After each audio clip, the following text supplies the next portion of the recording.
And I can edit all of this. Like I'll take I'll take it all and edit the whole thing before it actually gets released and whatnot. I'll do my best on watching the language. Oh yeah, dude, it's all right. Like I mean, me personally, I don't tend to swear on it, but I'm not going to stop somebody else. Yeah. To be honest with you, a buddy I had in here, he was F-bomb every other word. And I'm just like, all right, I'll just label that one explicit, and Oh, I'm not that bad, but I don't. We're all adults here, yeah. So, but anyways, it's like it's good to see you. Yeah, good to see you too. After for one, I think it was. I was thinking about it. 12 years. Has it been 12 years? Because it was one of my first lead blocks when I hung out at your place in Traverse. What place was that? I don't even remember. Was it on the peninsula? I don't think so. Or was it my own personal? Was it the place that I lived? You were living there. Apartment or house? Little house, like one story. Oh, okay. Okay. Might have had a basement on Garfield. Yeah. Okay. Yeah, that was a long time ago. So that would have been 2010. Yeah, 2009, 2010. So 23 years, 22 or I'm sorry, 12, 13 years. So yeah. And then you got this dude staring at me in the gym like Kyle. Yeah. Recognize him, but right. So for the listeners' sake, this is my buddy McKeel, and which is not actually his first name, but that's what I've always known him as. And so we were best friends growing up as kids, and then as you get older, you end up going different directions in life. And you chose the military. Yes.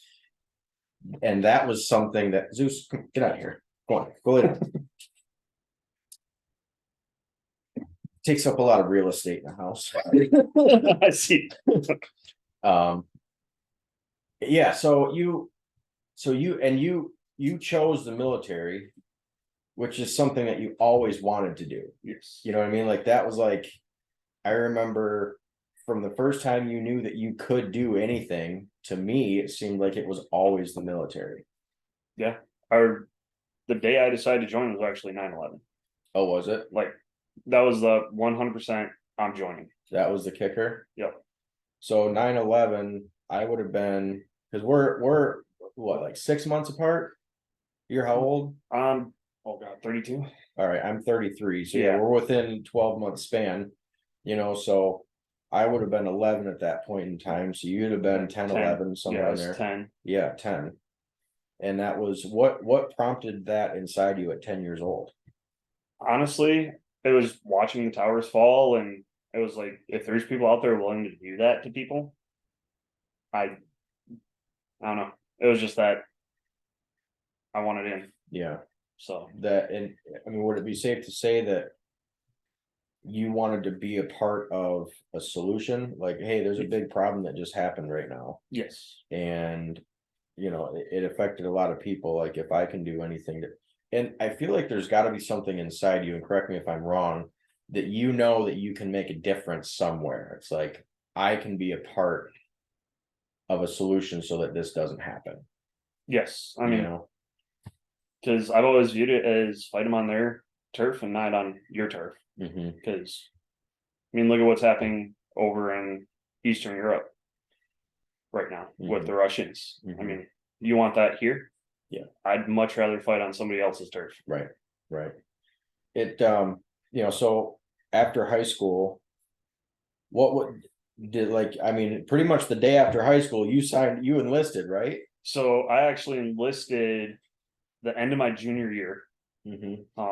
Was in the delayed entry program until I graduated high school, and I shipped to boot camp exactly 1 week after my graduation ceremony. Really? So that's right.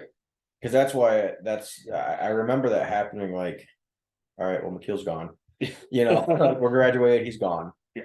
And he's off. So that would have been an 8-year span. And, because normally people will change their minds a handful of times between like, just sometimes it'll be a long period, sometimes it'll be a short period, but like an 8-year span, especially as a kid and then a young adult and then into adulthood, like your mind never changed.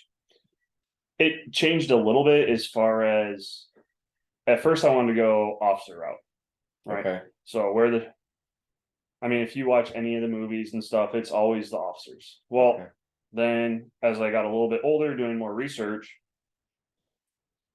in my mind, I didn't want to lead people into combat without having been in their shoes. So I decided to go enlisted. Well, which you can always go officer later on. And then what I realized is after about captain, and even at captain, you start playing a lot of political games on the officer side. Whereas enlisted, you're the one dealing with the soldiers. You're the one dealing with their issues. And you're honestly the one leading them. The officers just plan and NCOs and enlisted execute. Okay. What brought it into your mind? Because, okay, so that's a big thing on the leadership side of things is, a good leader thinks of who they're leading. Right. Right. Was there something that sparked it in your mind to want to go through that, to know what they, to be in their boots before you directed their boots? Or did it just make sense to you? It made sense because even as, say, prior enlisted officer, you understand what the guys underneath you are going through a lot better than just somebody who went to college for 4 years and is some 22, 23-year-old lieutenant and really doesn't have any experience. There are some great ones out there, but did you go to college then while you were in the military? Have you taken any or no? Currently, you are right now. Yes. What are you going for? Homeland Security degree. Oh, really? Just because even if I go, like, say, local law enforcement, it still allows an avenue into there that, because everybody in the military gets criminal justice degree. That seems to be the one. And it's one of those degrees that's oversaturated in the market, I feel like. Okay. So I kind of stayed with a degree that follows a career path I'm already on. Yeah. But then opens a few doors. Because a lot of places, if I retire and I want to go to a 3-letter, they require a degree. What does that mean? FBI, Department of Homeland Security, anything like that. A lot of them require bachelor's degrees. Okay. And a degree is, once in today's military, even on the enlisted side, is actually extremely important for promotion. Okay. So, do you have an idea of what you would like? Is it just kind of to give you the doors as an option, or do you know which one you want to pick? Currently, I don't know which one I want to pick. Yeah. If you had asked me this question 6-8 months ago, yeah, I probably would have said 3-letter in a heartbeat. But some things have kind of changed in personal life, and my goal now is to get local as soon as possible. Oh, really? I mean, kids. Yeah. So yeah, I mean, and you had mentioned that, to move closer, or at least within a reasonable driving distance. Right. Because you've got two kids? Two. Yeah. One boy, one girl. One boy, one girl. And yeah, and you're not living in, you and your wife are divorced now. Yes. And so, being in the military and having kids that are separate, like, that's honorable that you would want to be closer to them. You know what I mean? Like, that's, that means that they're important to you, obviously. So I'm sorry, did you have? Keep going. Okay. So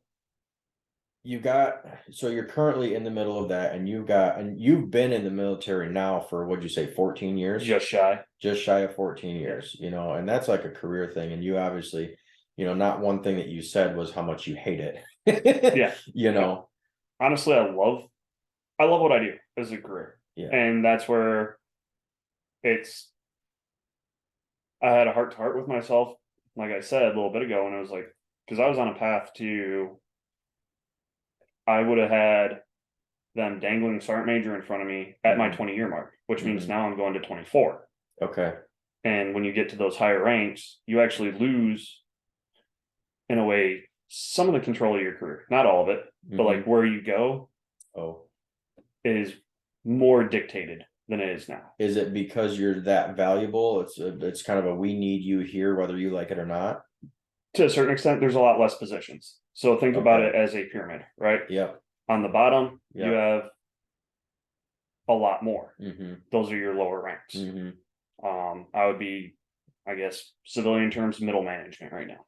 Okay. So I'm not at the top, but I'm not You're not at the bottom bottom. either. Yeah. Okay. So I'm in that position to where, along with some other schools that I've gone to through the military, Yeah. I can kind of pull some strings to might hurt me being promoted, Mm-hmm. but I can still serve, get my 20 years retirement, and Yeah. When you first got in, you obviously wanted to get in there, and that was something like there wasn't a plan B option for you, No. right? What was the biggest realization that hit you that you weren't expecting? And I'm sure there have been multiples, but I'm talking about like the first. The first one, honestly, was when I became that first leadership role, right? Okay. So either that NCO role, so corporal, sergeant, or team leader if I'm going straight off. But I picked up a team before I became a corporal. Yeah. And all of a sudden you realize that it's not just me anymore that I'm really concerned about.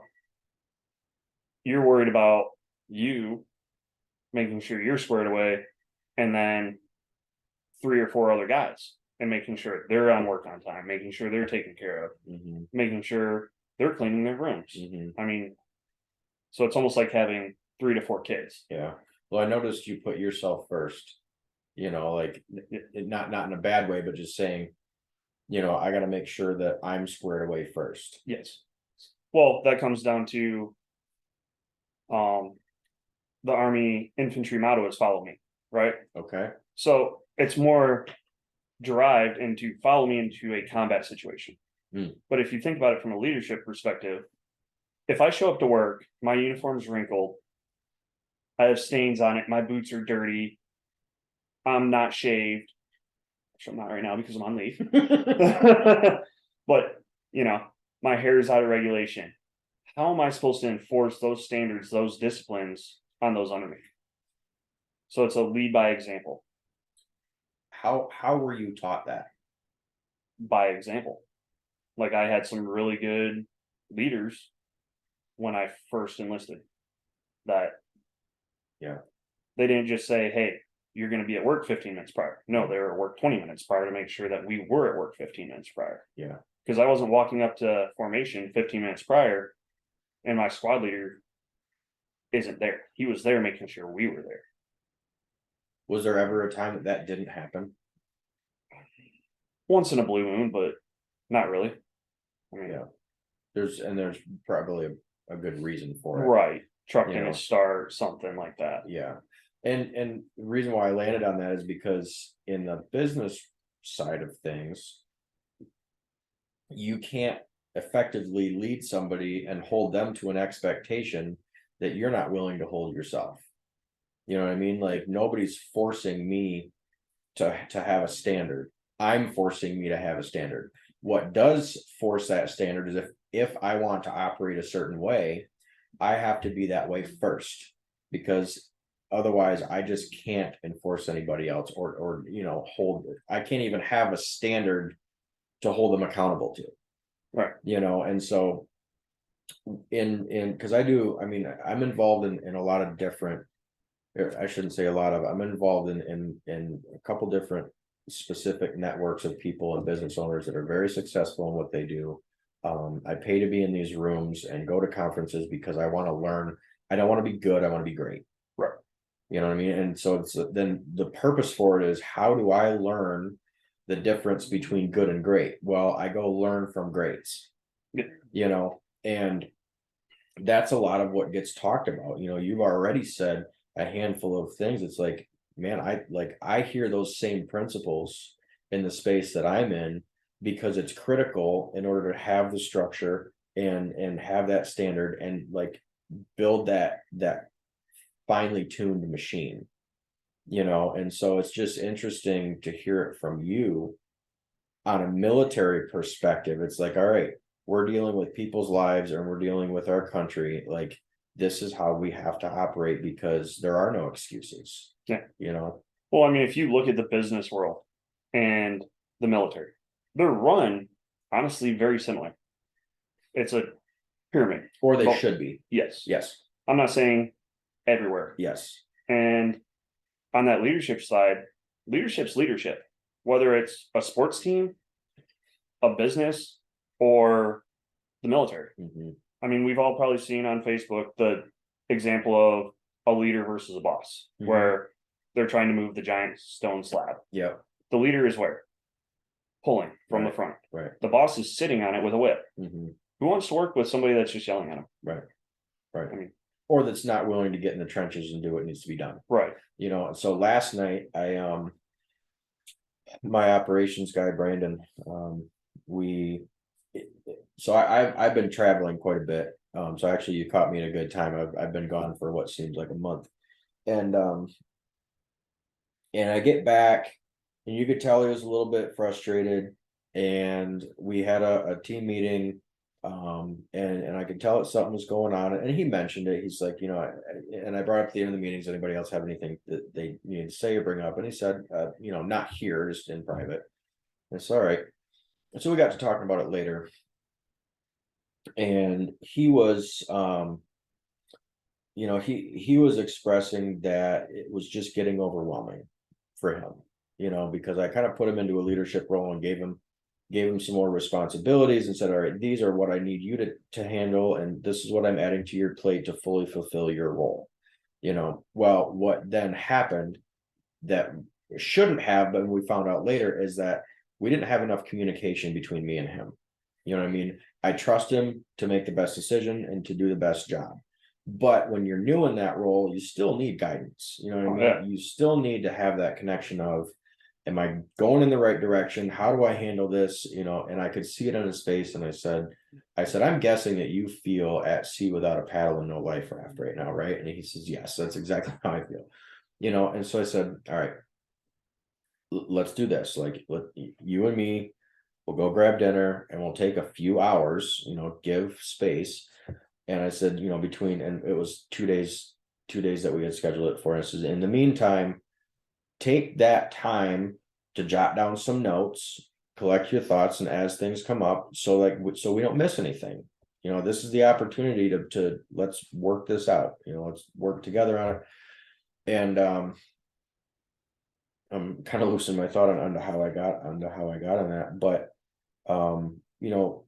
building subordinate leaders is basically what you're. Yeah, that's what it is. But I can't do that unless I lead him first.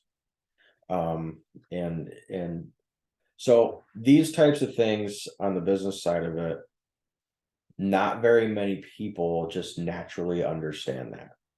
I mean, there's like probably two. Generally, in order to learn how to be a good leader, you're either taught by a good leader, and you don't always know that you're being taught that because you're just absorbing, through osmosis, or you pay and go somewhere to learn specifically, okay, this is how he's teaching me tactfully how to apply this, but how did you learn these types of things? So, and it's one thing I've applied bringing up some of my guys, right? Mm-hmm. Is, all right, as before I was even a team leader, mm-hmm. Hey, Sanders, go do this. You got these guys, go get this job done. And they were never the critical, mm-hmm. Right? Mm-hmm. It wasn't if you fail this mission or fail this job, somebody's life is on the line, or the mission's not going to be complete. Mm-hmm. And then getting brought back in after it was accomplished, whether successfully or not, and doing what we call an AAR, after action review. Mm-hmm. Hey, what was supposed to happen? Did it happen? Yes. Was there a better way you could have gone through this situation? Mm-hmm. and it still happens. And then or if it didn't happen, going into, all right, why didn't the job get done? Why wasn't this accomplished? So it sounds like they still led or they more so taught by example. Yes. This is how we do it. So this is how we expect you to do it when you step into this role. Correct. So the military, you start off, obviously, you're Joe Schmo. Then you become a team leader. So now you've had a team leader for 2 years. And there's also that succession of command. So if my team leader's out and I'm the senior guy on the team, he's at a dentist appointment. Well, now I'm the one filling in. The senior team leader is always filling in for the squad leader when he's on leave or not there for XYZ. Senior squad leaders typically filling in for the platoon sergeant, so on and so forth. So you get tossed into these roles here and there that are a step above what you're normally doing. And in most organizations, you have senior leaders that you can go to and be like, I'm at a loss. And if they're worth their stripes, they're going to sit down and be like, all right, well, let's figure this out. And then one of my jobs, I wasn't so much in a leadership, but more of a operational position. And I have a good mentor. He's actually, he went to Western Michigan as a ROTC instructor right now. Okay. He taught me some different tactics as to how to approach dealing with, especially on the operations side, handling situations. All right, glass balls, rubber balls. What does that mean? So if you're juggling, right? Say you have 5 balls. 2 of them are glass, 3 of them are rubber. If I drop a rubber ball, what's going to happen? It's going to bounce back. It's going to bounce back. If I drop a glass ball, it's going to shatter. Right. So which one do I need to focus on?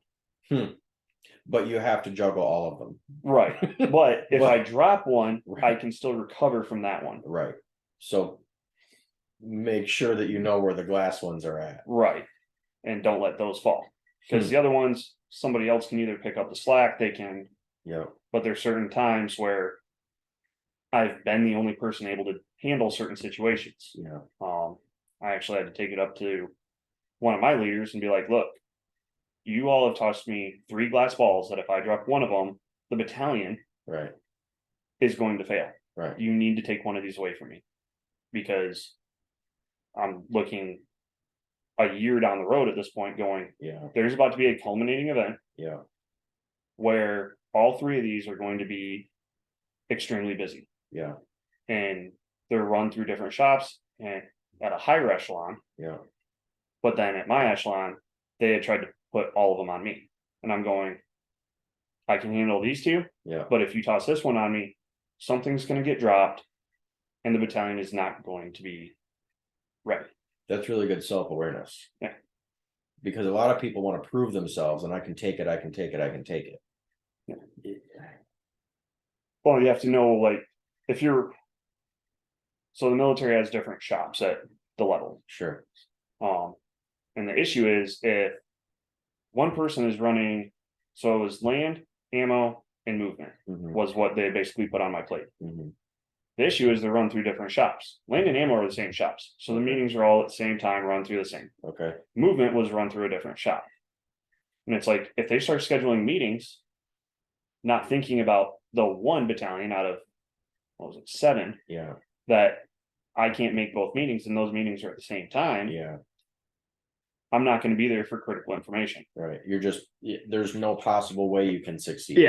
It's not, there's nothing that you can do to make it happen. It's just, they put you in an impossible place. And I was like, look, I took the movement part, which the predecessor had not done his job and given any sort of continuity. So I built a program while I had the time and gave the person after me at least something. So I still elevated it, but it was like, look, when this culminating event a year down the road is coming up, that is where I'm not going to be able to, because I can't be 3 places at once. I'm one person. Right. And we're already looking at my counterpart for land and ammo Mhm. was he was retiring, Mhm. and they didn't have anybody to backfill his slot. So it's like, I don't have coverage here and I don't have coverage here. Mhm. So what is it exactly that you do now? And we talked about this a little bit in the gym the other day. You kind of gave me a brief overview, which is, a drill sergeant, um, in the Army. But what is it? What is your job right now? Is there more than that? So right now, not really. Okay. So it's a broadening assignment is what's considered. It's not my primary job in the military. My Mhm. primary job in the military is infantry. Which means what? I'm the boots on the ground. Okay. The guy outside SF, Mhm. but every movie is based off of some sort of infantry unit. Mhm. The guy in the trench, The basically. guys with all the action. Yeah. If the other guys are seeing action, it's not a good day. Yeah, Um, that makes sense. You and you've been to Iraq, you said, right? no, Or Afghanistan. Afghanistan. When was that? What was that like for you? That was 2013, that summer. Okay. Did 6 months. This was actually it was hot. So my company was doing Aero Raid Force, which was more or less we weren't going out on the daily patrols. Okay. We would receive intelligence, build a actual mission, and go clear out. This was when the drawdown was happening. So in short, the smaller posts out there Mm-hmm. were trying to draw down. Mm-hmm. Well, the Taliban would constantly harass them. We would figure out where they were staging at, because the Taliban doesn't walk around with their AKs and their RPGs all the time. Mm-hmm. Some of them do, but typically they're just trying to blend in. That way we can't find them. Yeah. So they would have caches. Well, we would figure out where these caches were, and we would take aircraft, land, sweep through this village, clear out all the caches, and then leave. So 14 hours on the ground, back. All right, mission debrief. I did what's known as tactical site exploitation, which I was basically taking a lot of pictures, Mm-hmm. and collecting evidence. Okay. So that way we could feed it to the lab techs, who would then use that to process, collect more intel, provide more missions. Okay. Because like AKs are made in multiple countries, right? But the serial numbers relate to those countries. So if we start seeing, they're trying to connect the dots, right? Yeah. Like so where are the like we have to create dots in order for us to connect them first, right? So essentially you're gathering information on a broad scope, and they're zooming in and getting detailed with it, and then the scientific part of right. Because say all of a sudden all the AKs that we're finding are from a different country, than what had previously been. Well, that means there's some sort of new pipeline coming into Afghanistan. Okay, so now we need to start looking here. I see. You got or you mentioned something about kind of a life flash before your eyes situation. Yeah. Did that happen more than once, or was that that was the closest, and that was the oh shit moment. Yeah. There was other times, but like you can tell when around's close, just everybody's heard about the crack. Mm-hmm. I've had them going over my head, but it was like, okay, they're far enough over. Right. That was when the round splashes in 2 feet in front of you, it's run through that again for the people that weren't there in our conversation. So I was the last guy in the formation. Mm-hmm. I just finished marking a door. We cleared the building, but that door was blocked. Mm-hmm. So we knew the inside of the building was clear. I marked it so that anybody that was following us knew that we had already gone through there and wasn't trying to go through, and took a step, and a sniper round hit about 2 to 3 feet in front of me. Mm-hmm. I slammed myself into that doorway, compressed myself, my pack, my body armor into about a 1 foot door jam. Mm-hmm. And unfortunately, due to ROE at the time, we were only allowed to fire if we had positive identification. So we couldn't just fire in that direction. Right. Thankfully, we had Afghan commandos with us. Their ROE is a little looser. They were able to throw some machine gun fire up there, and I made a 40-yard dash to the rest of my guys who had gone the other way when the round hit. I got you. Because that's where their closest cover was. Yeah. To get basically back with my unit. Right. And to better cover. Right. And then because they figured out who it was, right? Yeah. So he had been harassing us at this point for probably 9 hours. When you say harassing, what does that mean? That means he's been shooting at us. Okay. Had it connected. Then. But you knew somebody knew where you were. Yes. Okay. Our mortars actually spotted him, and instead of using our organic mortars, so smaller round, they ended up calling for fire on him and dropped 3 missiles, laser guided, and that was the end of him. Intelligence later figured out that he was actually a Chechnyan mercenary, Right. that had actually had a pretty good reputation up in Chechnya, which he was contracted then to be. Yeah. Yeah. And believe it or not, that happens a lot. These guys don't care. They're in it for the money. Yeah. So yeah. What do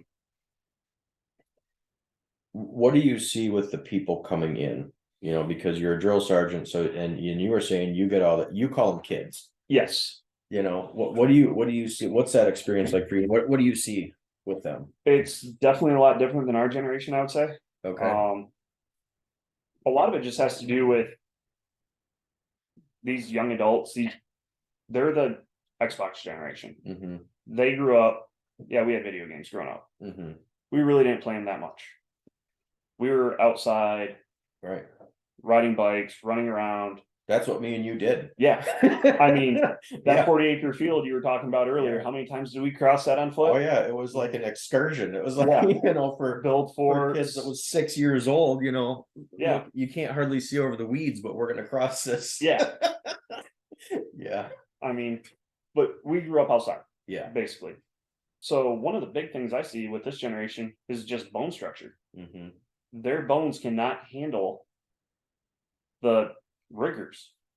You see it that bad? We have a lot of hip fractures. Really? Yes. Because think about it. All right. If you break a bone, and I know you've broken a few, what happens to that bone when it heals? It's altered. It's altered, but it's stronger, right? Yeah. Because there's now that new layer of bone that's over. Yeah. Well, these kids aren't getting those and just running around building that. Because when you run, especially at a younger age, you get basically micro fractures. Yeah. They don't hurt. They're not harmful, but they heal. Yeah. And your bone structure becomes stronger. Right. Think about it as tempering steel. Yeah. Right. It becomes harder as you temper it. Yeah. Well, this new generation, for a vast majority of them, they weren't active. They're not in sports. And especially the past few years with COVID, even those that were active weren't able to be active because a lot of places, basketball courts were shut down. Like it was a crime to go play basketball in the street. It was a crime to go play football in the backyard or baseball. So they're not getting this. That, and then the other thing is their ability to be social because they weren't allowed as teenagers. So I've dealt with some kids that lost 3 years of school. Really? They did not go to school for 3 years. So you have to think, they went to school their freshman year. Sophomore, junior, senior year, they were sitting at a desk on a laptop at home.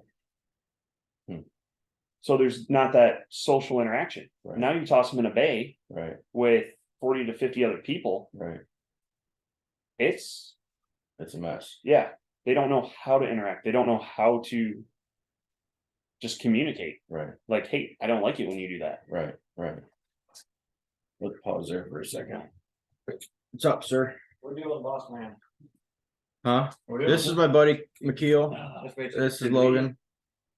We're turn my plow out, and I was wondering if I could get the green card from you so I can go get me some material for the office tomorrow. Yeah. I'll get that stripped in and some staples. I want to make Austin come work tomorrow. Make him. Why? Because you can run a paintbrush more. So you can finish staining the boards. I got the one already clear coat stained. One of them. Can you just get drywall from Carter? I can do anything. I mean, do they have what we need? I can call them and ask. Yeah, because if we can get the thinner stuff, it'll work, and it's a little bit cheaper, we might as well do that. All right, Maybe a trip to Trevor. yeah, the second thing is, before I start hanging drywall, I need to know if I'm building the desk for Heather or not, because I gotta do that before the drywall's up. No, It wouldn't take much. no. Even if we do build a desk, we'll put drywall up first. And we'll just go up to it. But for her office, no, not yet. Brandon and Adam, we might.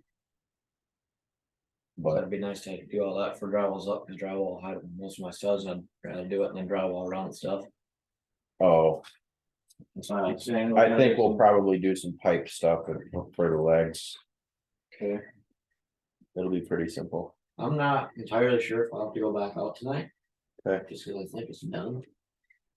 Probably Lock and Heath will need to get hit. I just It's really. 4 o'clock right now. I would say maybe Locking's definitely have to at least get hit, but check it around 7. okay. Did all my residentials, but 2 actually. Cherry Avenue was good, and Torch River Road was good.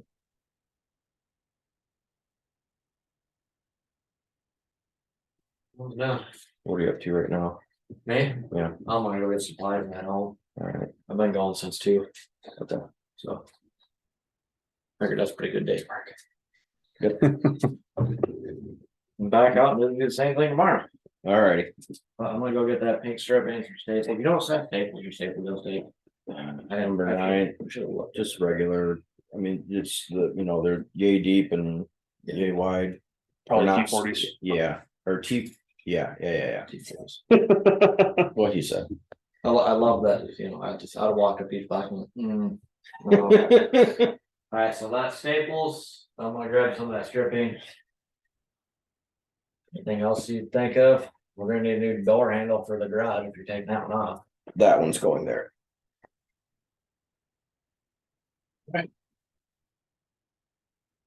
Those are fine. Okay, we'll talk to you later. Alright, see ya. See ya. He's a good kid. Yeah, seems like it. Yeah, he's he's definitely growing into his boots. Yeah, Yeah, that's good. yeah, he worked for me when I first started. Him and his buddy were riding bikes down the road. I said, "Hey, you guys want a job?" They said, "Yeah." Little did they know what they were getting themselves into, and then Right. he took a year or so off, and then he came back this year. He's doing good. Yeah. But anyways, where we left off is, the kids will come in, they don't have any, they're not built for what they're ready to walk into. Right.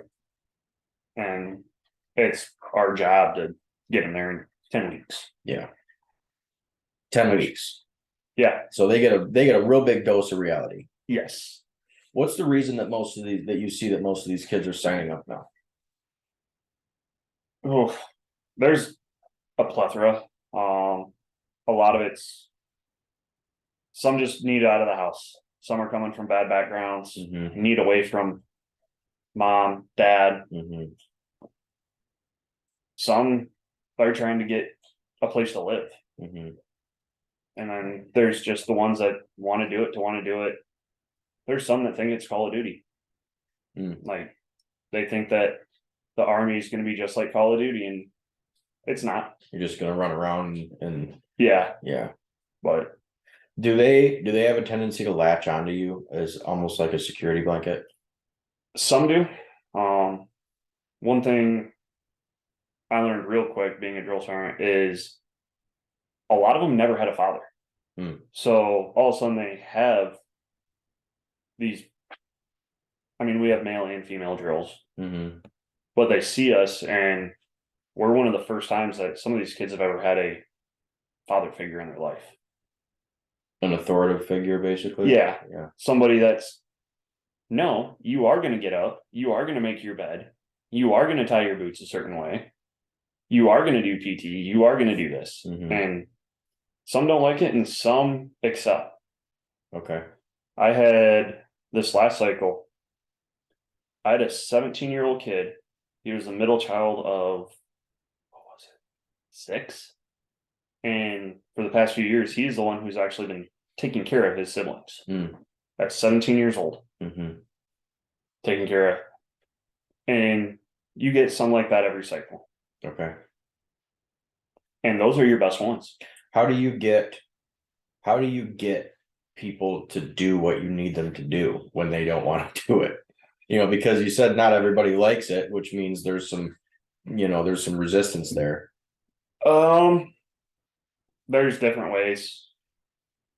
There's been times where we've called mom and dad. Oh, seriously? Yeah, We'll call your parents? pretty much. Really? Because some of them were, there's, if you can find what drives them, right? Mm-hmm.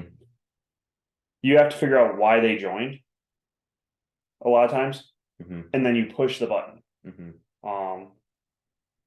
I had one that she was about to fail her final PT test, which she had to pass. Mm-hmm. And I knew her background, and I wasn't grading that test because we use external graders for the final one. Mm-hmm. So I ran with her, and one of the things I kept telling her is every time she wanted to stop, Mm-hmm. you're doing this for your daughter. Mm-hmm. You're doing this to provide for your daughter. You're doing this to provide a better life. Mm-hmm. She ran the entire 2 miles in not 4 minutes off her last time. And on a 2 mile. So that's, Yeah. your pace is 2 minutes a mile faster. Yeah.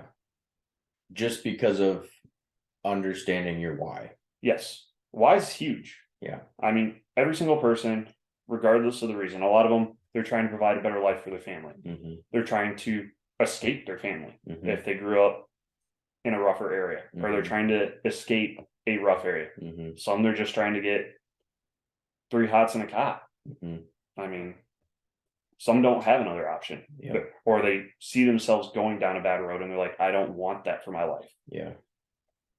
I'm sitting here listening to you, and I noticed this the past couple days too, is that, you know, and it was weird how we ran into each other, you know, and then it's like, you know, we both, you don't see somebody for 12 years and all of a sudden they pop up at your gym. Yeah. You know, and then you get a, you know, you catch up quick. And what I noticed about you is you're able to communicate very well. You communicate very well, you articulate very well, but you analyze, you're able to understand too. Like your mind works, and you can see that you understand things very clearly when I listen to you talk. You know, have you always been like that, or did you know? I don't know if I've always been like that. It's something, especially hitting those senior levels in the military. Do you know that about yourself? Honestly, no. Yeah. Because, and I talk to a lot of people, okay, Right.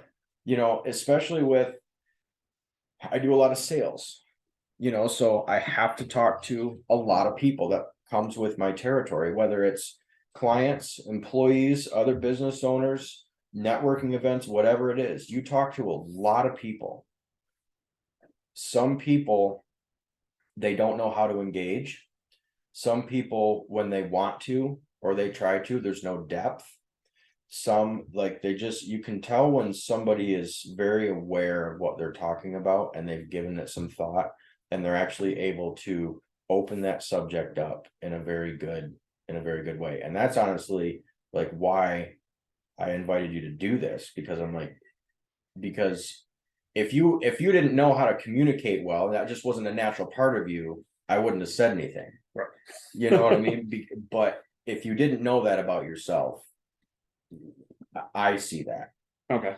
I mean, I had to go to school. Well, didn't have to. Kind of chose and was chosen to go to a school a few years back. Mm-hmm. And part of it, without going too in depth, it's master gunner. Basically, I was trained to be a battalion level advisor. So I advise a battalion commander, Mm-hmm. which a battalion is roughly 800 to 1,000 people, Okay. on certain aspects of his operations. Mm-hmm. And a lot dealing with enemy weapons platforms, their capabilities versus our capabilities. What type of ammunition should we load? Because a lot of our vehicles, they take multiple different types of ammo for the same gun. Okay. So, hey, we're going up against this type of force. We need to have a heavier load of this versus a conventional fight.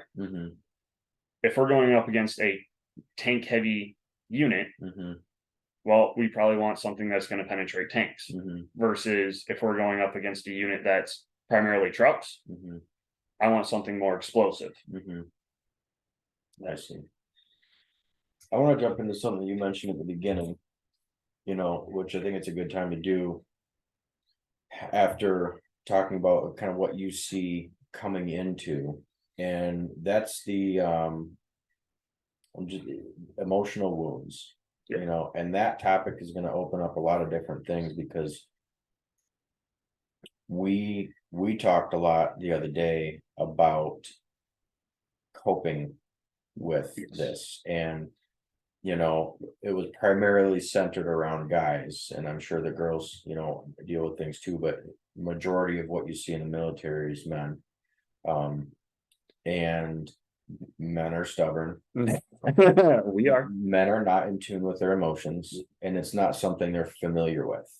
We all are built to be emotional beings.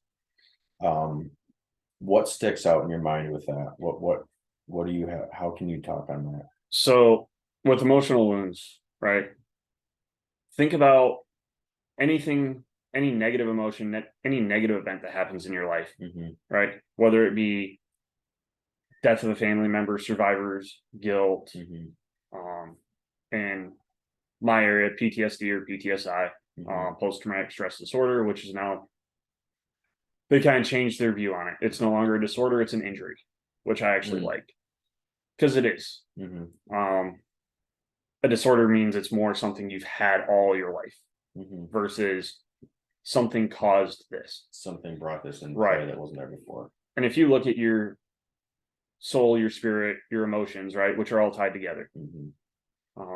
What we as men, I think, we have a tendency to ignore those wounds. Well, if you get a 2-inch cut on your arm, right, is that really a big deal? I mean, where it's at and how deep it is, but not necessarily. Right. It can be fixed fairly easy. Yes. But even a shallow cut, say on your shoulder, right? Outside of your shoulder, there's nothing major. It's going to be a flesh wound. But if I'm out in the mountains or in a combat zone where I'm not taking care of it and I don't take the time to take care of it, right? Now, I don't have to stop everything I'm doing right then and there and fully dress this wound. But if I just toss a bandage on it and I never look at it again, it's going to become infected. It's going to become gangrene. And then the next thing you know, now I have septic, or bacteria infection is now going to my heart from something that's didn't even need stitches. But because I didn't clean it, because I didn't address it. Your emotions can affect you the same way. If you don't address them, it festers. It becomes something much bigger. It's something I had to address in myself. And thankfully, I found a really good group of guys through a church that, and honestly, a lot of what I'm saying came from that. Those emotional wounds, right? If you don't address them and you don't clean them, you don't put them out on the table, which is where guys have a lot of issues. Nobody wants to spill their guts and their emotions. You take a group of alpha males and you tell them, all right, start crying in front of each other. You're going to get a lot of blank stares. Well, you said something the other day too that was interesting that I never really thought of before, is that you're in an alpha male situation. Yes. Like, that's the only people that show up here. Yeah. Or even if it's female, you're still in the alpha category. Yes. That's all that we get. You don't show up to the military if you're not that way. Right. And especially military, I wouldn't say, but especially my MLS, infantry. Okay. Right. Okay. Yep. Because if you're a beta, you're going to get chewed up and tossed out. It's the name of the game. You're not going to fit in. You're not going to be competitive for promotion. You're just it's the name of the game because it's physically demanding, it's emotionally demanding, it's a tough life.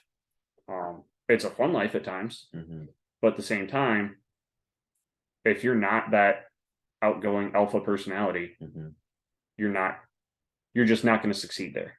You're probably not going to make it through Ben, which is where infantry basic is. Right. Which that comes with, by nature, a lot of emotional dysfunction. Yes. Because as especially alphas, what do?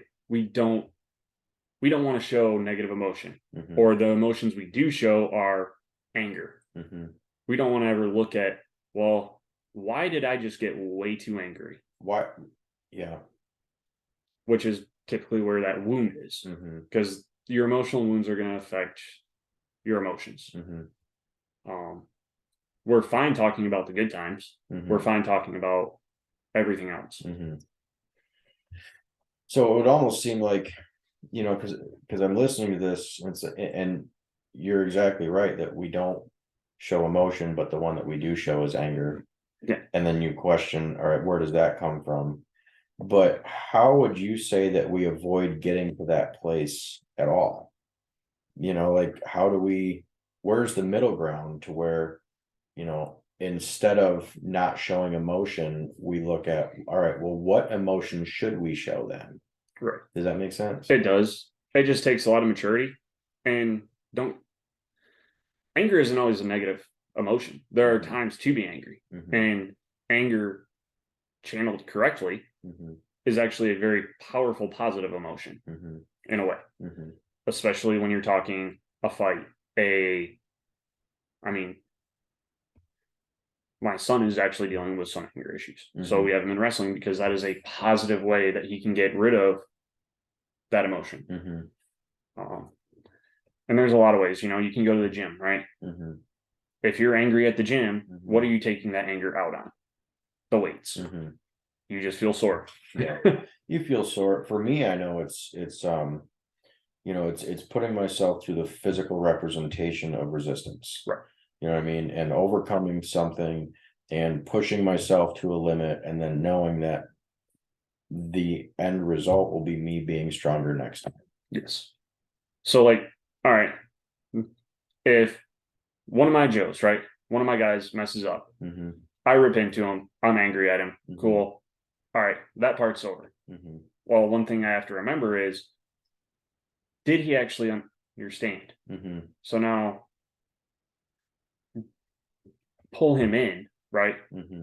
Sit him down at the office. Now that I'm not chewing him out, be like, do you actually understand why I was ripping you a new one?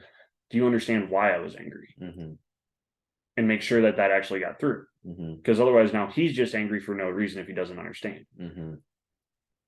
But also not bottling that up and then taking it out on the wrong person. Because there have been times where I've essentially, myself and some of the other guys, had to be a shield because we had some toxic leadership above us. So we ended up shielding our Joes from that leadership. Really? Yes. It has happened, unfortunately, but we took it upon ourselves to kind of become that umbrella, because it's like, you don't need to see that. You don't need to deal with it. You're dealing with enough. Let's just accomplish the mission. Kind of like, let's not lose focus on the vision of what we're trying to do here. Like, all right, there's noise over here, but we don't need to listen to it. Yes, it doesn't sound very good, but so the senior leadership in that situation understands that. Yes. And there's a level of maturity that comes into play, and you apply that maturity when needed. Yeah. So you said that the military is very political. Unfortunately it is. I mean, our pay raises get dictated by Congress. Where we go is dictated by the government. I mean, if you look at it, the military is a tool of the political realm. And for good or bad, we're there. Yeah. Now, as you get higher in rank, right, the more you're dealing with the politics of it. Mhm. One of my best battalion commanders I've ever worked for, Mhm. I doubt he will ever put on a star, even though I would follow him into combat. Mhm. If he called me right now and said, "Hey, let's go," Mhm. I would find my boots, put them on, and I would, You'd be out there. yeah, Yeah. because I know who he is as a person. Yeah. But because he will essentially give the middle finger to a politician or somebody higher up that says, "Hey, you're going to do this, even though it's dumb," Mhm. he's probably never going to put that star on, because let's be honest, especially the officer side, they get to a certain point and they actually get promoted by Congress, especially generals. They get looked at by the committee in Congress. Mhm. So if you're not willing to kiss, Do you respect him more because of that, or do you think he should take that? I respect him a lot more. Yeah. Because I would rather follow that leader than somebody who's just going to blindly follow. Yeah. The it, you know, with the political control, basically, we were talking about kind of that debriefing when guys get, when they come off a mission, if that's the right word for it, but when they rapid switch between environments. Right. Okay. So the deployment. Yes. Yeah. So yeah, going to that. If you look back historically, especially World War II, World War One, when guys were leaving theater, they spent 3-4 weeks, however long, in England on a camp. Then they spent time on a boat. And that entire time, they were just sitting around with their buddies that they had just gone through hell, basically, with playing cards, shooting the shit. And what it was therapy, because you're opening up those stories. You're opening up, "Hey, Joe died here, man. That really sucked," you know, for lack of a more poetic term. Right. But they're able to get those emotions out there in an environment which was comfortable for them. Well, nowadays, for better or worse, you go from one day you're out on patrol getting shot at, blown up. You're hopping on a C-130, and within 48 hours, 72 hours, you're hugging your wife and kids. So you don't have that time to fully decompress.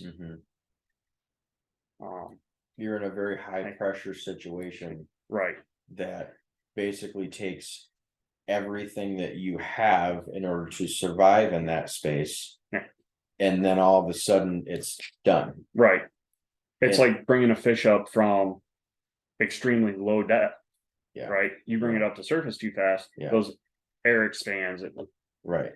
Well, I was as you were saying that, I was thinking about when a human goes and dives. Yeah. You know what I mean? Like deep diving, like you have to come back slowly, otherwise there's damage. Right. Do you think that emotional damage from not decompressing like that is something that's just overlooked? Because, you're not bringing it up. You wouldn't have brought it up if you didn't see the something there. So I think the military is taking steps, right? We have the Army has what's known as Warrior Adventure Quest, which is actually a program designed for units coming back. Okay. They're supposed to go as smaller organizations, so your platoon company level, on rock climbing trips or whitewater rafting, something that's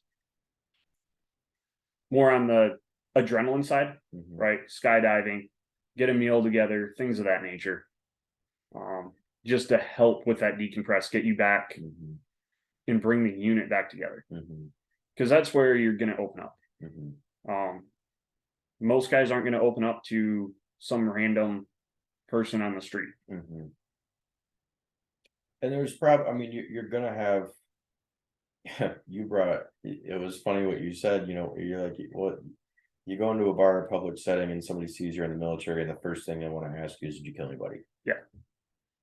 It's not, yes, I understand it's on your mind, but for the person receiving that, it's a little bit difficult to process, right?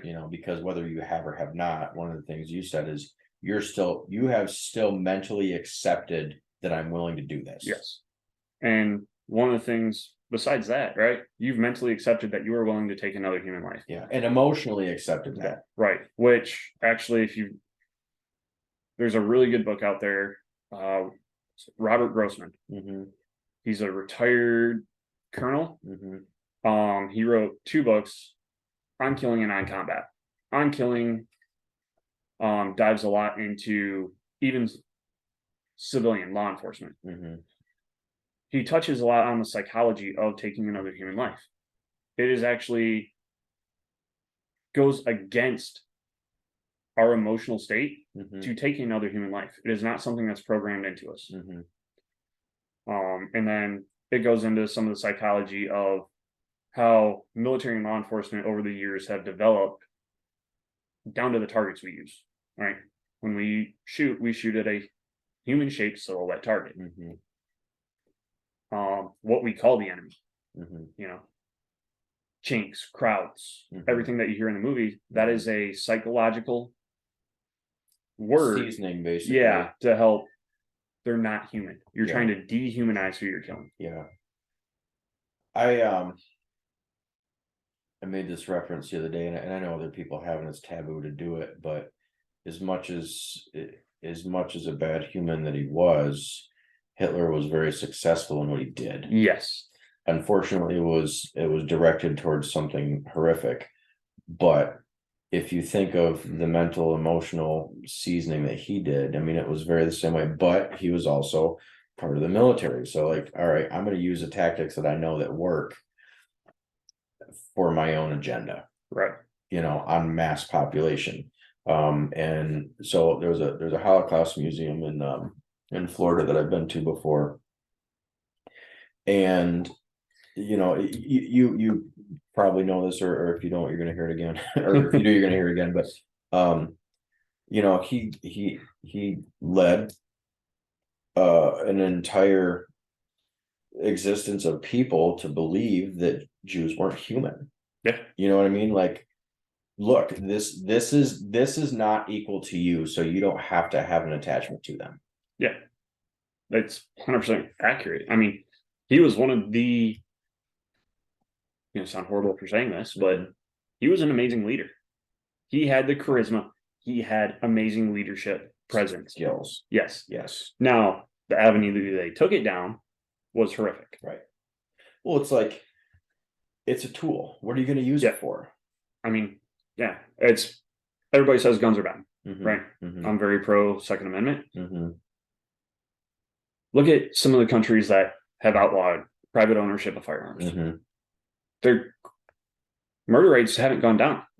I can kill somebody with a hammer just as easily as I can.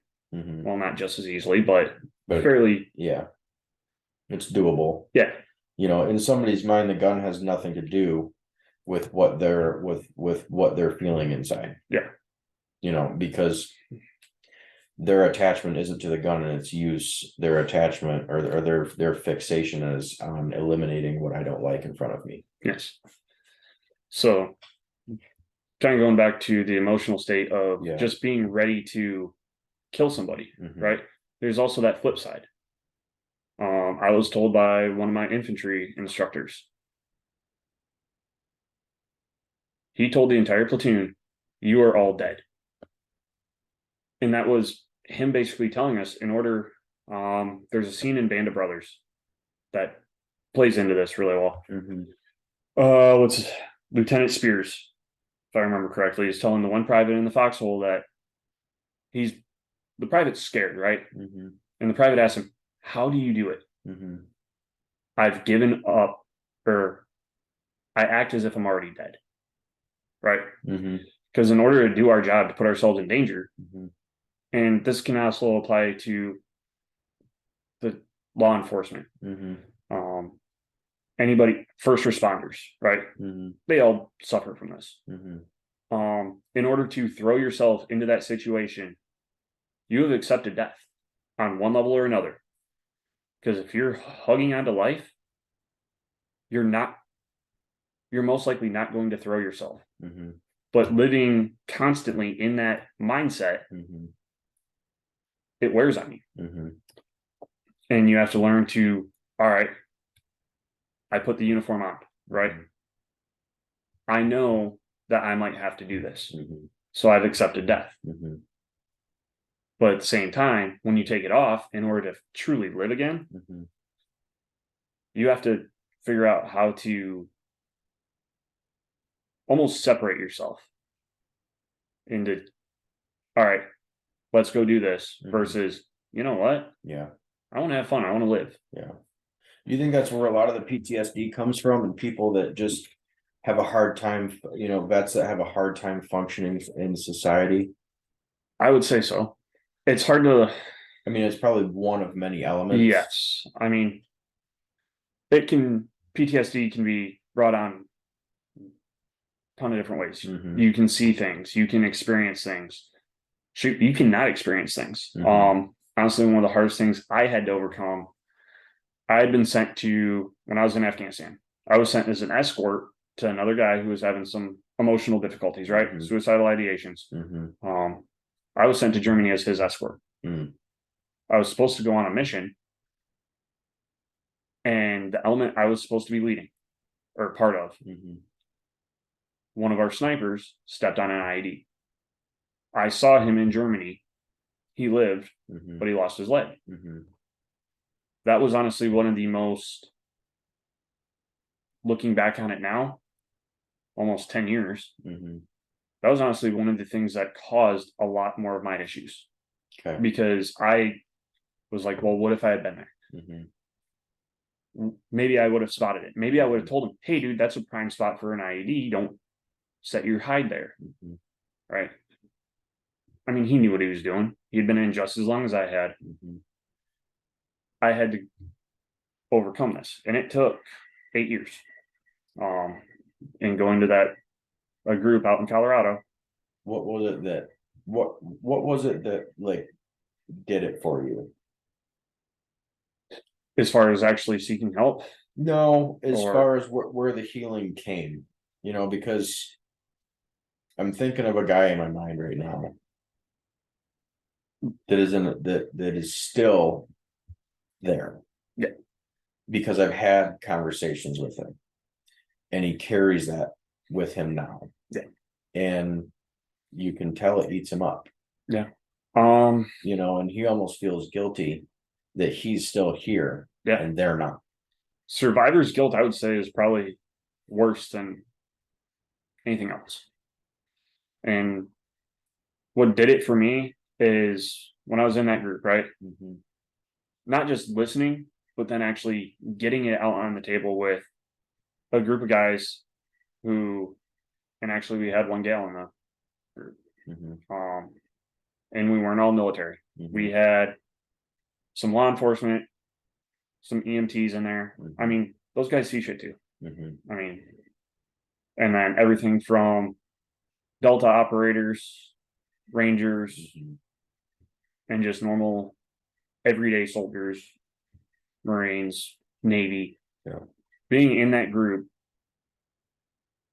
was honestly life changing for me. Because not only did I hear their stories, I got to tell my story Mm-hmm. in an environment where, because the leader is sharing his stuff, right? Mm-hmm. Now I know I'm not going to get judged because SF has done everything, Mm-hmm. Mm-hmm. and here's this guy that's supposed to be not just an alpha male, but the alpha of the alphas, Mm-hmm. essentially, Mm-hmm. bawling his eyes out, right? Emotional. Seeing that helps because now you're not just thinking, well, if I break down, these guys are going to judge me. And that's where the stigma comes in, Mm-hmm. right? Being able to let yourself go, Mm-hmm. break down, release those emotions, Mm-hmm. and basically have a shoulder to cry on, for crying out loud. After a release of emotions, you got to have an acceptance, though. Yes. I mean, it's the same thing. Well, all right, I'm here. Why am I here? Mm-hmm. You have to find purpose. Mm-hmm. And that's one thing a lot of senior leaders getting out of the military have trouble with. They retire out at 30 years, right? The sergeant majors. They've done nothing else with their life, and now right. they don't have anything They're- else to do. They're almost 50, and all of a sudden, if they don't have something, they feel worthless. And you take somebody that has been leading essentially 1,000 people, if not more, has impacted thousands of lives, and now purpose, direction, motivation it's what we as leaders have to instill, but then you also have to have it for yourself, whether you're still in or once you get out. If you don't have a purpose, especially as a male, especially as that alpha, if you don't have a purpose, how do you feel? Lost. Yeah. So Yeah. you have to find a purpose in life. Do you have any sort of like, do you have any sort of suggestions for me in a way that I could help somebody that I see going through that without me having gone through that as well? Honestly, you can talk to them, but a lot of guys aren't gonna, unless they are 100% ready, right? He might open up to you.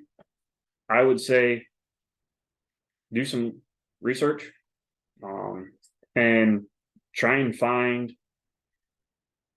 a group, right? I'm not saying go to the VA. Yeah. But what I'm saying is look at your church groups, right?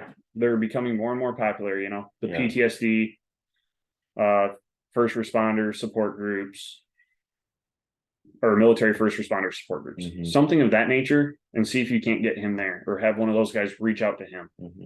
If he is willing to open up to me, just listen. I mean, a lot of times that's all it is, right? Is having somebody that's not going to judge you, right? Because that's what everybody's afraid of. Nobody wants to be judged negatively for their emotions. But just honestly, it's a shoulder to cry. I mean, what you just said is that nobody wants to be judged negatively for emotions. That's huge. Yeah. And I needed to hear that myself, because that's a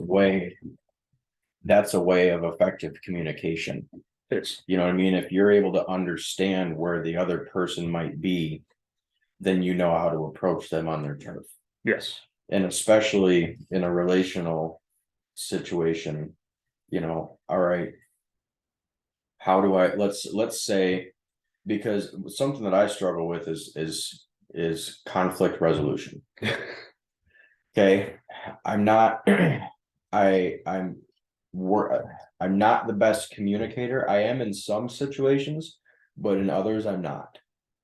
And I also don't like conflict, because I go from that 0 to 100. Yep. The middle ground I'm not familiar with, because I don't know how to act there. I don't know how to react. I don't know how to effectively get across what I'm trying to say, or what I'm trying to feel, or what I need you to realize, because I don't want to offend you. So I brush it off. The middle ground is not fun ground to play in. No, but it helps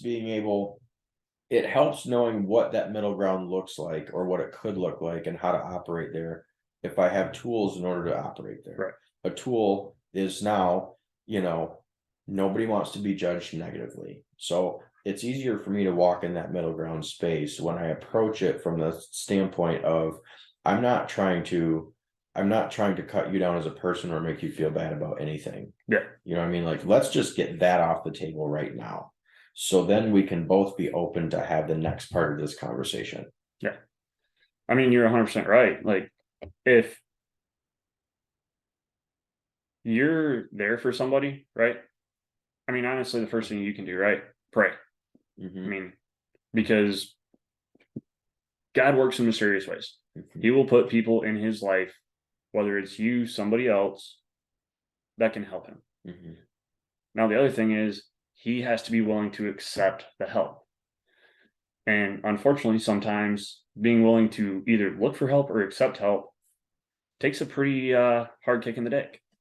And you can't force somebody. Well, okay, so you saying that, Cause I was thinking that you can't necessarily force somebody inside that, you know what I mean? Like, you Right. might not be the boot that kicks them. Yeah. Right. It can be, I mean, in my case, it was, I let it go too long. Right. Mhm. And it was a huge part of one of the reasons I'm now divorced. Mm. Right. Mhm.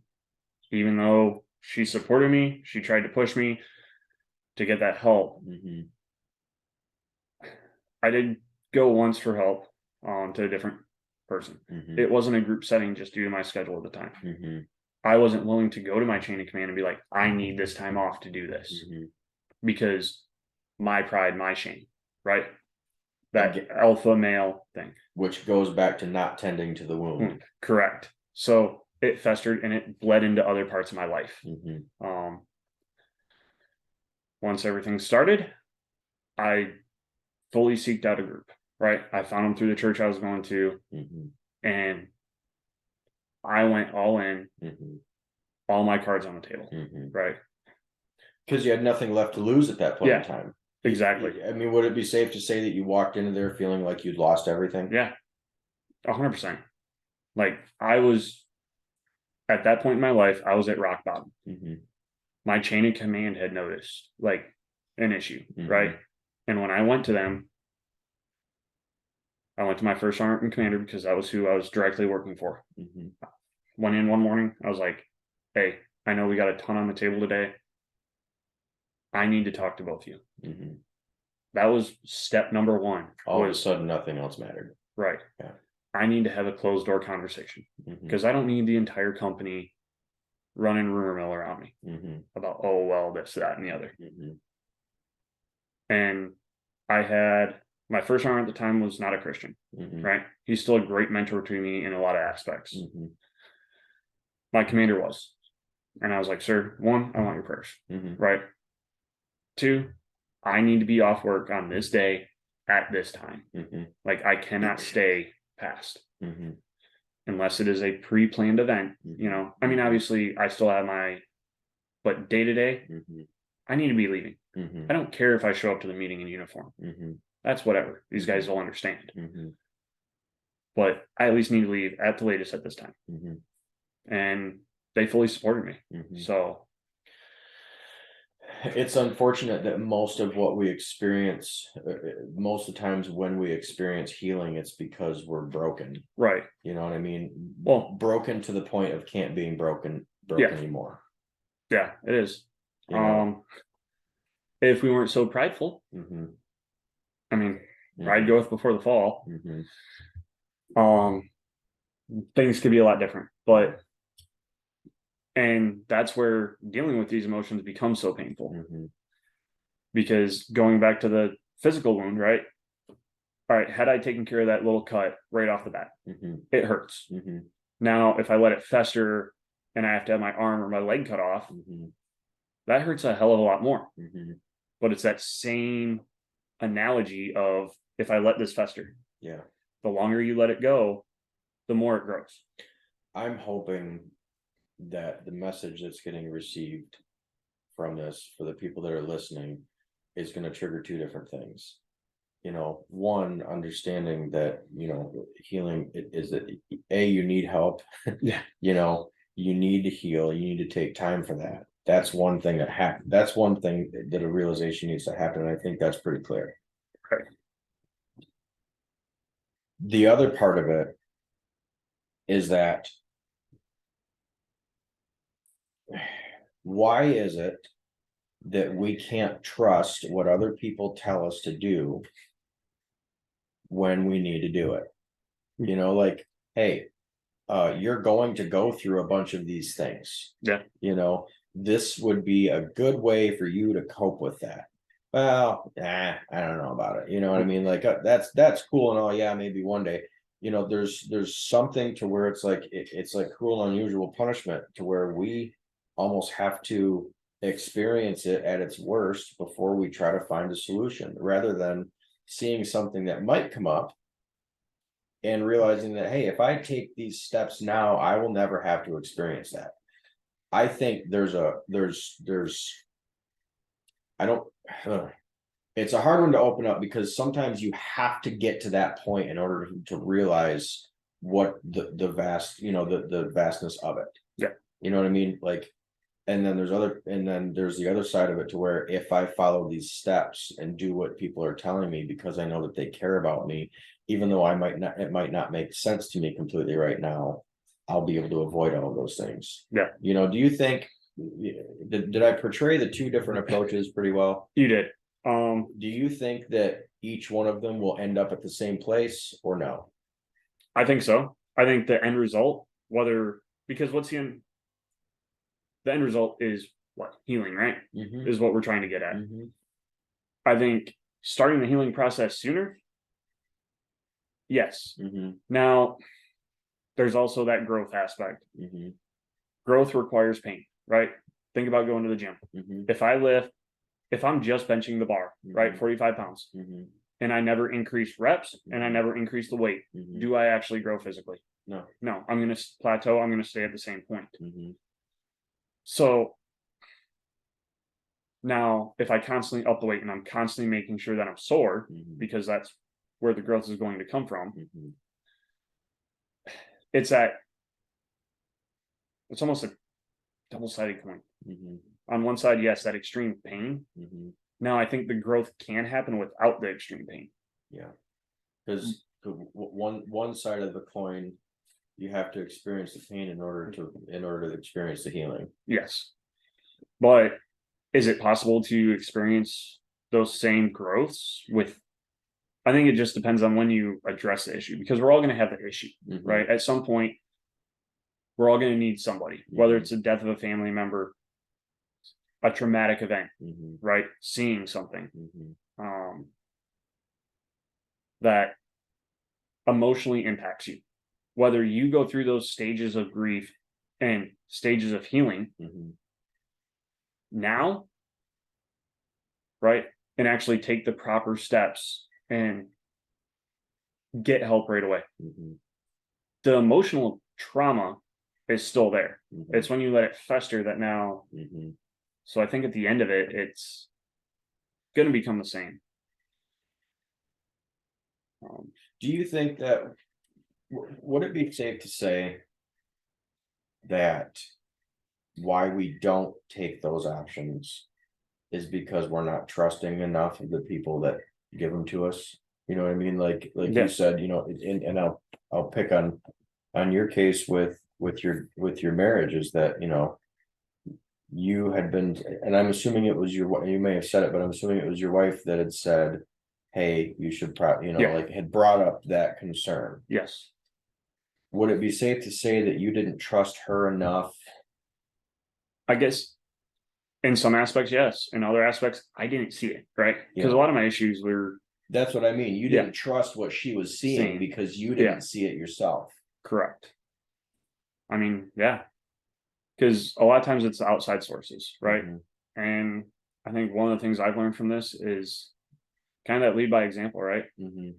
I'm extremely open, even with the trainees, right? Mhm. When they talk to me about things. Mhm. Because there's the time where I take the hat off and I set it Mhm. beside me and we have that more fluid discussion. I'm like, look, and I've told them, like, I have gone to counseling, Mhm. because here I am to them, for lack of a better term, I am God to them. Yeah. In that situation, Yeah. Lord forgive me for saying that. But in that situation, right? Yeah. I tell them how to walk. I tell them when they can eat. I tell them when they can use the bathroom. I tell them how to make their bed. Mhm. I basically rule their day-to-day life Mhm. from the time they wake up to the time they go to bed. Mhm. So why would I not want to push that on them? Like, if you're having issues, seek help. Mhm. And not when I first started, right? Mhm. Seeking help. Mhm. But later on, I became very open about it because it's like, why wouldn't I? I'm a senior leader now, Right. or I'm a leader. Why do I not want guys to know this? There's no shame in that. Right. Yeah. Because if they see me and still being able to be successful, still getting promoted, Yeah. right? Yeah. Not being shamed by anybody in senior leadership Yeah. above me Yeah. or my peers, Mhm. if they're having issues, maybe they'll be more willing to go, Mhm. especially in the military, because behavioral health and going and seeking help for a long time had a bad stigma, right? Mm-hmm. I chose the off-post option of a group through church versus the behavioral health route just because I wanted to be around peers, right? Yeah. Versus Is it very politically driven?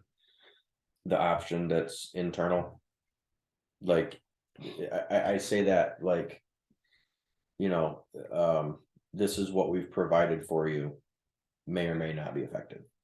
correct. Because to me, I took the road of I want to go talk to my peers, like I was saying, versus a psychologist or a therapist who's gone to college. I don't know their background when I get there. That comes right back to what you said in the very beginning, is I can't lead you unless I've been in your shoes. Right. And I personally feel like that is a massive oversight in counseling as a whole across America. Oh yeah. You've got people that, well, what are you doing? Well, I'm going to be a counselor. I'm going to counsel all these things. Well, what have you gone through? Yeah, they're school. Yeah. Well, what have you gone through? Yeah. you don't have any experience. Right. 100%. Which is the church I was going to out there, right? Mm-hmm. It was one of the reasons I loved it. Mm-hmm. Right. The head pastor for the church was open about some of the stuff he had done. Mm-hmm. Like cheating on his wife, being an adulterer, like as a pastor had done this stuff. So to the sinner on the street, right, who is looking for forgiveness, who are you more willing to go listen to? Yeah. Him preaching forgiveness, yes, versus your normal pastor who is never, you don't know their background. I mean, and they're from what mind you, this is just my opinion, don't necessarily want to parade that around. Right. Especially their flaws. But here's the thing, is who are you trying to relate to and who are you trying to attract? You know what I mean? Like, you have to make yourself relatable. That's what you're talking about, is relatable, which goes back to, you know, this theme that seems to is a very accurate theme for this year for me, and that's relationships. Right. You know, like, I have to be relatable to you and you have to be able to relate to me. If I'm withholding valuable information that allows us to have that interaction, I'm not doing any of us any good. No. And I mean, who are we supposed to be attracting as Christians? We're not supposed to be we should attract other Christians. Yes. Yeah, I don't need to sell you a car if you already have a car. Right. No, we're trying to get the guy out there that's right going down the wrong path. Right. And there's going to be something, you know, there's a instinctive feeling inside us when something's not right. Yeah. We don't know what that is all the time, but we know truth as instinct when we see it, and we know Savior inside when we see it. You know what I mean? Yeah. And so it's like, all right, when something clicks for somebody else because of a representation they see, it's like, all right, that's where I need to be. Yeah, exactly. Like, I mean, even some of the stories which can't really tell, just from my group, right, that I was going to. Some of the guys in that group had done some, we'll just say, very bad things, right, in the course of their job, but not really doing their job right the right way. Things that are haunting and have haunted them. Right. Yes. And they were open to the group about it, right? And I'm not gonna. We basically took an oath there to each other. That's not something that. Yeah, that's not something to go down. No. So, but that's. Yeah, I think that you know, coming from somebody like yourself, like, you don't hear that side of the military. No, you don't. Nobody wants the dark side. Everybody wants the flags, the parades, you know. But even beyond that, you don't hear that side because nobody's willing to open up about it. Right. You know what I mean? I mean, like, mind you, I haven't finished it, the book I was telling you about, David Goggins. I'm in the middle of it now. Okay. And if you don't follow him, are you on Instagram? Yes. If you don't follow him on Instagram, you should, because I'd really like to hear your perspective on him as a person, because he's a hot item right now in our culture. in society, you know, and he was dubbed like, you know, the world's toughest man because he set all these military records and done all these things, and he was, you know, a Navy SEAL and all of these things. Okay. But I might catch some slack for saying this because I'm going to throw shade in his direction a little bit.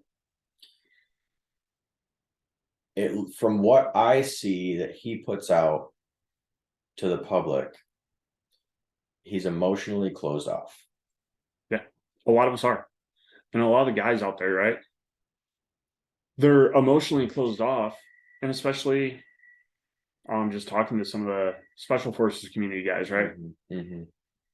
It's harder for them than it is for me because, yeah, I'm in that alpha tier, right? They're the alphas of the alphas, right? They get pulled from the alpha tier because they are the most dedicated, they are the hardest, they are the most driven, right? These are not your average, believe it or not, your college football stars don't make it to SF. It's the guy who had to fight for that starting position on the high school team, right? Had to work twice as hard because that's what they're after. So you get those guys, and now you want them to open up. It's even more of a block. Now, me saying what I just said, that is being that way is what got him through everything. And I would highly suggest you read his book because it's an amazing story and it's incredible. And I'm not saying that I don't have, you know, there's no lack of respect for the guy by any means, because that's what ultimately the tool that he needed to drive him through whatever it was he was going through to get wherever he needed to go. And I know you got a deadline, so I'm not going to take up all your time, but what I see is that, and we touched on this the other day briefly, is operating in the two different fields and being able to switch between them. Like, this is something that you need to have to save your ass, you know, or just keep you sane for whatever purpose it might be, because you're going to use that tool of being emotionally, you'll probably have emotionally deaf. Yes. You have to, especially from my perspective, right? That military first responder field. At times, you have to be able to turn off all emotion. Because for me, I might have to continue to fight while my buddy is bleeding out right next to me. I can't render a mate. I can't get him to cover because the enemy is still shooting at me. For an EMT, right? He might roll up on an accident. He can't help the first person he sees because he has to prioritize who can I save, who can I not. Right. Now, at the end of the day, he's going to want to save everybody. Right. That's what drives him. But is he going to be able to? No. Somebody might be too far gone. And that's a decision he has to make on the spot. You have to be essentially emotionless. And emotional, just nothing. In order to do his job to the best of his ability and save the most lives. You know, same with the firefighter. Same with the law enforcement guy. But if you just build it up, right? Think about just stuffing explosives into a safe. Well, if it's dynamite from back in Western era, eventually it turns into nitro. And then all it takes is somebody hitting that safe with a hammer and it blows up in your face. It implodes. Because it's become so unstable. And if you don't open that safe up when you're, all right, I'm out of that situation. All right, what did I just go through? All right, I need to open that safe up, pull those emotions out, and deal with them before they become something worse. Well, and being able to turn that switch off, you know, you turn it on for when you need to in order to operate, but then you also have to turn it off and know how to operate on the rest of everything too, and come out of that, you know, because, and I see it in people that in the civilian world is you operate in one mode so often you have to look at this as a holistic viewpoint. You know, you have to be able to come out of that, and because ultimately the beneficiaries of that are other people. 100%. You know what I mean? Like you have to be here and available for other people that show up in the form of your wife, your kids, the rest of your family, your friends, you know, people that you can serve, whatever it might be. You're not going to be valuable to anybody else if you're so boxed off within your own militant emotions. Correct. Because, You know? I mean, kind of go into what you were just saying with Yeah. other people. Yeah. Especially women, right? They're a more emotional creature. Mhm. That is how they're built. Mhm. Males are typically not. Mhm. Well, in order to relate, you have to find that middle ground. Mhm.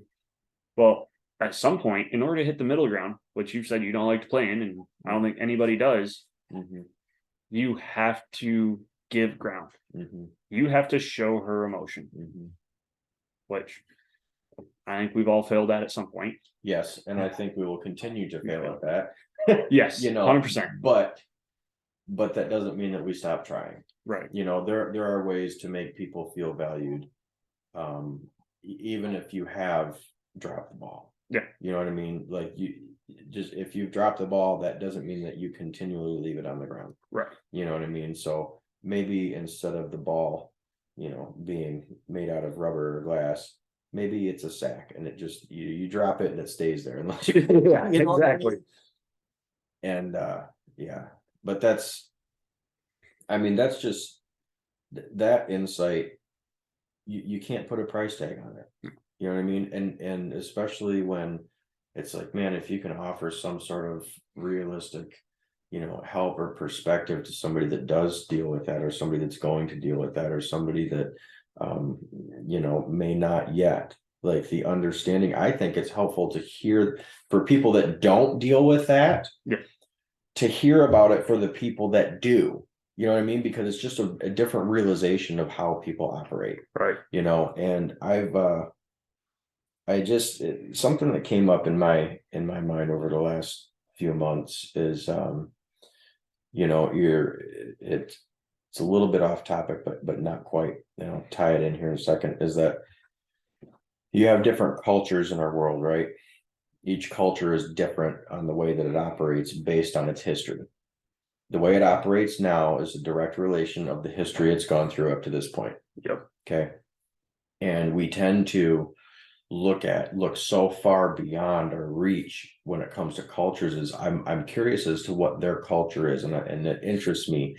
And you don't judge them because it's so far different than you. You know what I mean? Oh, that's interesting. Right. But we fail to realize and learn about the individual culture of the people right next to us. Yeah. 100%. You know what I mean? What is the history of you that brought you up to this point now? Yeah.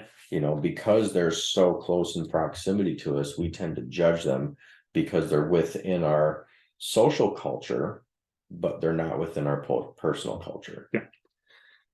And yeah, bringing that in, right? Especially a lot of veterans, right? Mm-hmm. They're put back into, they go from one culture, right?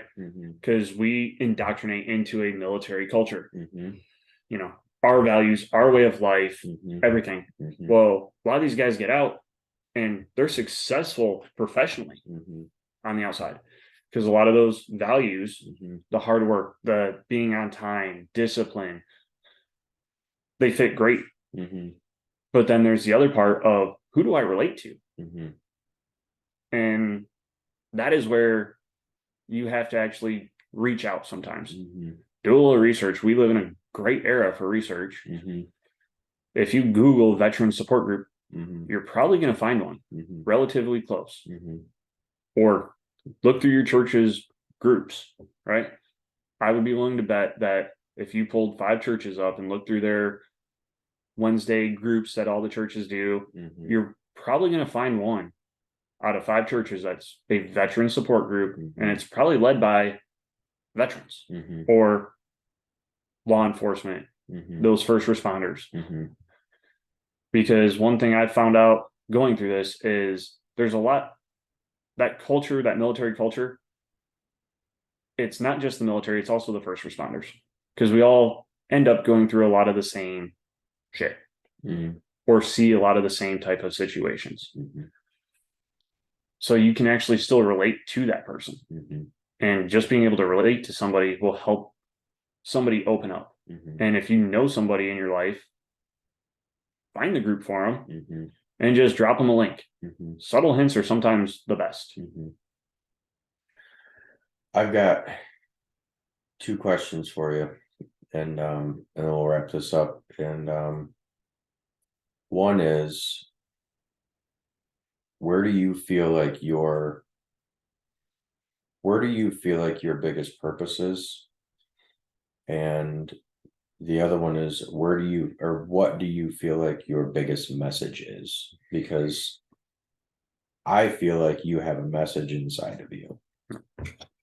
So, as far as my purpose, right now it's to, on a personal level, provide for my kids the best I can, be there for them as much as I can, which is something I've struggled with over the past few years, is just figuring out that balance, which is why a few years ago, or not even a few years ago, a few months ago, it definitely changed. Because if you had asked me a few months ago, I was still shooting to make that top level, that top promotion. Now it's more, all right, what can I do to where I can be there more for my kids? As far as my purpose is to watch them grow up and be an example for them. If you want to say a message, it's don't let it fester. Like, swallow your damn pride, go seek help, reach out, find somebody. There's people in this area. I know it because shoot, I got buddies here. I'm assuming that comes from, personal knowledge and experiences that, all right, my message to the rest of society right now, if I can relay nothing else to you, it's that whatever personal baggage you have and emotional baggage you have, you got to deal with it. Yes. If you don't, it's going to weigh you down. It's going to affect your life. You're not going to live life to the fullest. You have to mend the wound. Yes. If it's still at that beginning stage, go get it cleaned out.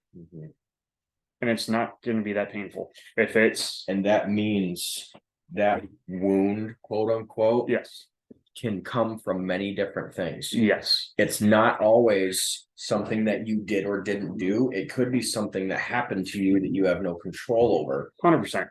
Because that's a big factor too. A lot of times, and I feel like we've kind of, at least for me, I feel like we've kind of assumed that it was something that somebody else had done or something that they had gone through. Well, what if it wasn't something that you did? And that comes, you see that a lot in death of a family member. Yeah, death exactly. Of a friend, you know what I mean? It's like, I did not plan on having this dropped in my lap, but here it is. Right. 100%. And so that's a wound that we didn't ask for and we didn't create, but now it's ours to deal with. Yes. And you still have to deal with it the same way, because I'm not going to try and go into the stages of grief because I don't have them memorized. Right. I'm not that much of a counselor. Yeah. Don't profess to be. Yeah. But go deal with it. If it's the death, you probably have a very good support group, most likely right there. Other friends of that friends, other family members. Trust, and you have to believe in that. I mean, like showing up to something and not believing what you're doing, you know what I mean, or thinking that I'm here just to say that I showed up. Like you have to be open-minded to that stuff too. And you know what? Especially to the guys out there, right? When you're dealing with them, I get it, it's hard. Let the emotions show. Find that close-knit group, close some doors, grab some beers if you need to, whatever.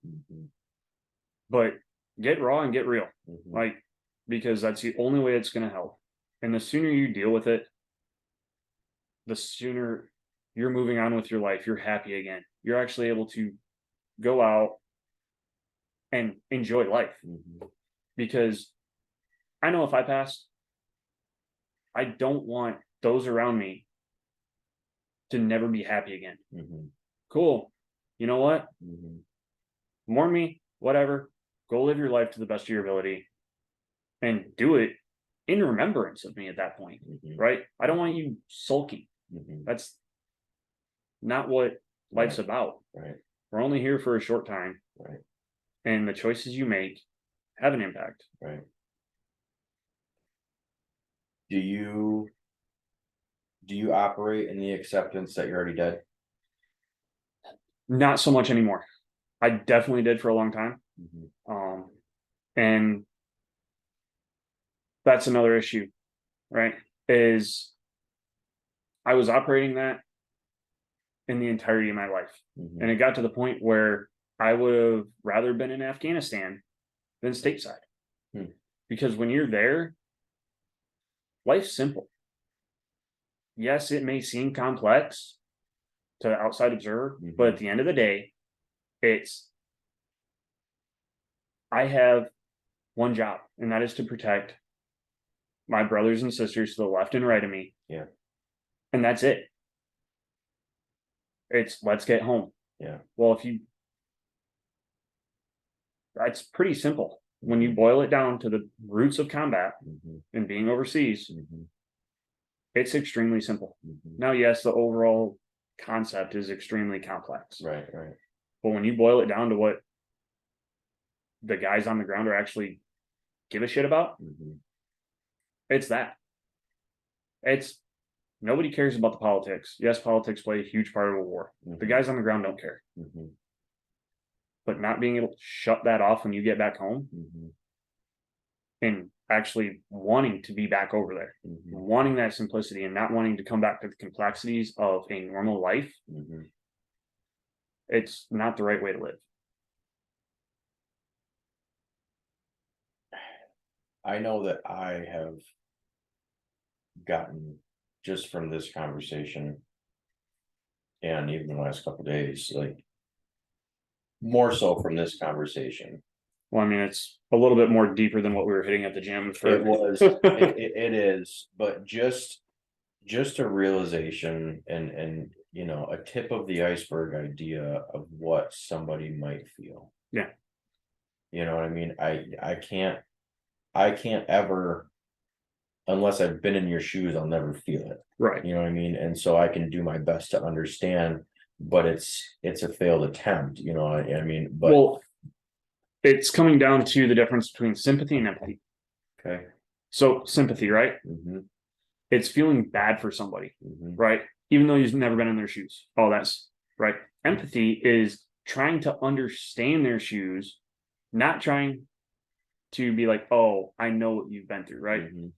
Because you tell any military guy and you've never served a day in your life, oh, I know what you're going through, you're probably going to get punched in the face. But being, hey man, I have no idea what you're going through, but I'm here for you, right, is a huge thing. Yeah. Because, I mean, honestly, some guys just need an open ear. Yeah. Right? Others, they might need somebody that can actually more or less sympathize with them, right? And understand what they've actually been through because they've been through.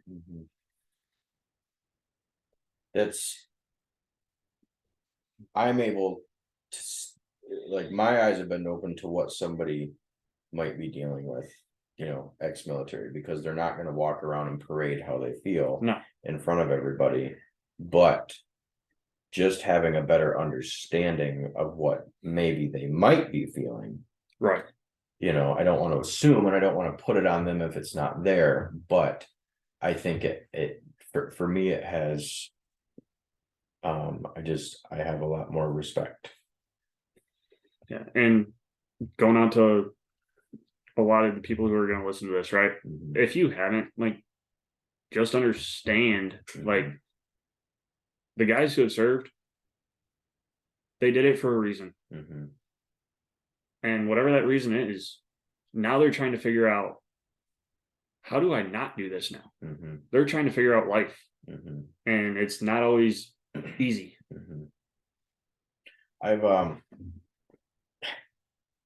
It kind of, I'm gonna say this, and you know, some might not be a completely agreed with statement, but I've never been one to do the cliche when you see somebody in dress, shake their hand and say, thank you for your service. It's not that I'm not grateful for it. Correct. I don't know what you've done. Yeah. And I feel like it's almost like I experienced that when my dad passed. And because I could see it was this awkward exchange of people saying, I'm sorry for your loss. It's like, it's okay if you don't know the right words to say. Yeah. I don't know the right way to respond either. Yeah. No, that's like being on the receiving end of like what you're just saying. It is awkward because it's like, thanks. Like, and it's like, and it's not that we don't appreciate it. It's just like, it is that awkward exchange. Yeah. Like, yeah. People think that people think that they have to, for some reason, do that. And I don't know, it's with the wrong people, this would be the wrong conversation because it could, it's a very taboo thing to say, but I think it's very valid in that, I think some people do it because they think it's their do good thing for today. right. Some people think that they have to do it. Some people think, definitely want to. But I look at that interaction and exchange and it's like, man, I don't know anything that you went through. I am definitely grateful. I don't know exactly how to portray that. But maybe I just let you exist in your own space and not try to encroach in your circle for a minute. Yeah. So I'll say this. I'd much rather get that than what, the guys that came back from Vietnam received.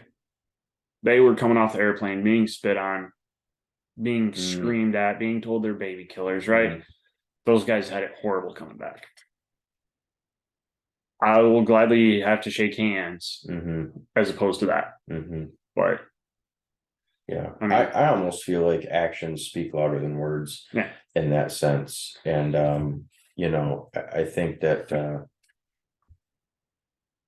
sometimes a simple handshake and no words at all goes a lot of way. Like you take my interpretation of what I'm giving you right now and apply it however you need to.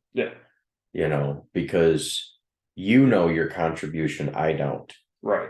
So I'm not going to say thank you for your contribution or thank you for your service if you're not happy with your service or if you're not happy with yourself or if that's something you're struggling with, because now I've just resurfaced that inside you.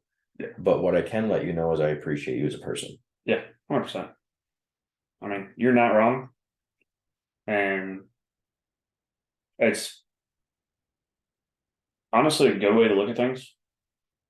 Because I'll be honest, from my side of the table, it does get awkward at times. It's like, what I've started doing, and this only came up after I processed things with my dad and got through that is I had to put now I found myself in different shoes, you know what I mean? And so then I can understand the shoes that somebody else is in.